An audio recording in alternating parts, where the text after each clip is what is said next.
But principle number one is that being strong, like physically strong, is your duty. Yeah. I believe that strength and being a powerful human is a duty that we all have to feel and actually be physically strong. And it was the origin of this concept was maybe I was a couple years into my reclaiming fitness journey, and I came into work one day and we were talking about exercise or something, and you said that you were really proud of like the work I was putting in or whatever. And I said, well, thank you. And then you said, yeah, but it's easy for you. And I was like, what? Why is it easy for me? Because you like working out. Mm-hmm. And I remember saying, and you remember this probably clearer, but I said something like, no, Jen, I don't, you're confused. I don't like working out.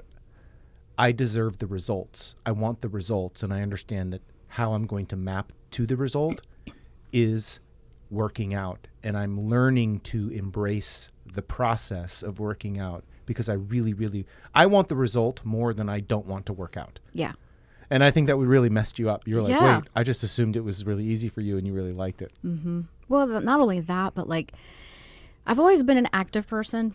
So, not a lazy person by any means. I've always had some sort of physical activity in my life, but never a really dialed in strength training routine. And so, I was born in the 70s, so like we did step aerobics and we did jazzercise or like something like that. Zumba, I'm horrible at because I have no coordination. But to actually like be a female and throw around some dumbbells or some, weights like that is just not in my comfort zone at all, or wasn't. And so also to share my Apple Watch fitness with my boss can work both ways, right? So I think I was in the gap, going back to the gap of the gain with my fitness at that time. And I was like, man, why can I not have this amazing motivation like Dr. Wenzel? Like he gets up every morning, gets it out of the way. I have to be at work so early. There's no way I could ever be like a morning workout person. And plus he clearly loves it. Yeah. Like you just come in so happy. It's so easy for him. Yeah. It just seems so just kind of effortless. And through our conversation really found out that, hey, it is hard for me too, meaning you, but here is the strategy and kind of the mental gymnastics that I go through each morning to kind of make that happen. And even now through our journeys together have noticed, and you and I have talked about this, that we both kind of miss it when we don't do it. Like the week that we had COVID just wasn't feasible at all to work out, didn't feel like it. And then having that conversation of, wow, when it's absent from my life, I actually miss it now, which is a huge, the point of the story being, who you become along the way is more important than actually doing the thing. Because when you start a strength training routine, and in my experience and yours as well, it sucks in the beginning. Like it's just very much you hurt. And if you've not been active and you don't get a trainer or a coach to kind of help you, your risk of injury is elevated, but it can be difficult because you're not going to see the result right away.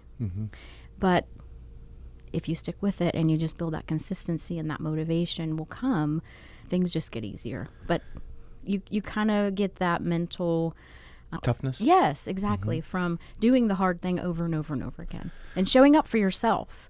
And one of the things you said to me too, if I could jump in real quick, is that you deserve the result. That to me spoke volumes to me because I never really thought about it as deserving to be strong, deserving to be active. It was always kind of torturous and like, oh, I've got to go work out.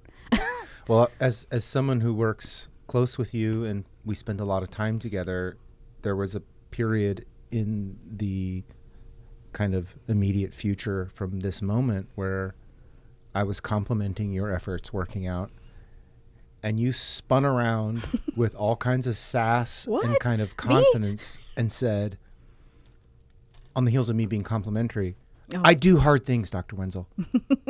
Yeah, I do. And all joking aside, this is really critical to this first concept of it is our duty to be strong. It is our duty to do hard things. And you cannot separate, like our entire existence as a human is in this. Yeah. It's in our physical body. Right. And we all crave to be strong and powerful. And the best way to demonstrate to yourself that you're actually strong and powerful is to be strong and powerful. Mm-hmm. And it completely changes the game as an individual, going from a place of being physically weak and therefore feeling intermittently or all chronically emotionally weak, Mm-hmm. inability to make decisions. Then you start believing that maybe you don't deserve. Like it gets really, really sideways really fast. And I just believe that we all have a duty to ourselves. This is our only lap around the track. Yeah. Mm-hmm. This is all we get. That's right. And we have a duty to ourselves to be as strong and powerful as possible. And nothing sets you on that trajectory like doing something physically hard every day. Mm-hmm.